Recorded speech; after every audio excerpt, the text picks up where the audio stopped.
So this is the ways to earn on multi-servicing business. Ang unang way na ituturo ko sa iyo is to be a freelancer or the simplest way para kumita dito. Ano ba ang pagiging freelancer? Ang pagiging freelancer na ikaw mismo yung gagawa ng work para dun sa client mo. So mag-aaral ka kung paano yung mga services na ino-offer mo. Example like video editing. Kung video editing yung kukunin mo, mag-aaral ka kung paano mag-video editing via YouTube, Skillshare at yung freebies kapag Plus member ka. At mag-gain ka ng experience o kung gusto mo is mag-edit ka muna ng free sa mga kaibigan mo para meron ka lang portfolio. Or mas maganda is gumawa ka ng sarili mong TikTok account at gumawa ka ng sarili mong video doon at mag-edit ka at para ma-enhance yung skills mo at experience para kung nakapaghanap ka na ng client mo is madali mo na i-offer sa kanya yung services dahil meron ka ng experience at skill. Ipapakita mo na lang yung mga sample works mo like yung mga inedit mo sa TikTok mo or sa YouTube mo or sa kaibigan mo.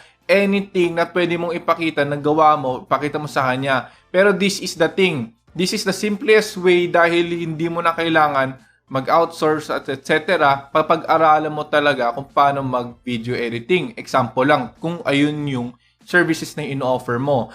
Ang cons lang nito is matagal mo talaga pag-aaralan kung paano yung services na yon. Kung mag-aaral ka talaga ng video editing, mas maganda kung mas magaling ka. Dahil onti na lang ang mga video editors na mga marurunong. Kaya mga clients is kumukuha ng mga skilled talaga at para makakuha sila ng empleyado. Ayun yung pinaka-simplest way para makakuha ng isang client na ikaw mismo yung gagawa. Dito ako nag-start is to being a freelancer. Is nag-aral muna ako ng mga video editing services. Tapos nag-offer ako ng video editing services to local clients muna. Nag-offer ako sa mga milk tea shops. Hanggang ma-enhance ko yung skills ko. At doon na ako nag-start na maghanap ng mga international clients sa US. Ang first client ko is a YouTuber na dati siyang video editor sa Hollywood. Siya yung nag-edit ng mga Marvel movies at etc.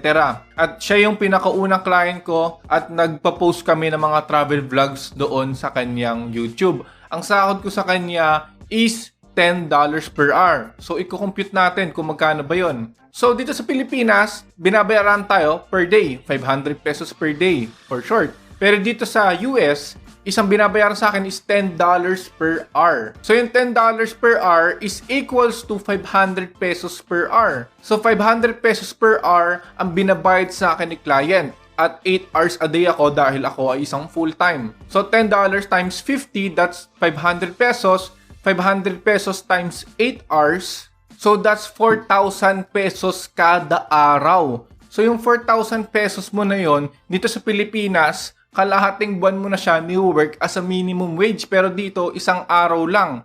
Tapos, kung 4,000 pesos a day ka, 20 days ka mag-work dahil 5 times a week ka mag-work. So, 5 times 4 weeks. So, that is 20 days. So, 4,000 pesos times 20 days, that's 80,000 pesos every month ang kinikita ko dito sa client ko, dito sa first client ko. At dito na papasok ang ating second way of earning sa multi-servicing business. And this is outsourcing. Ang outsourcing business is papag-usapan natin sa next lesson.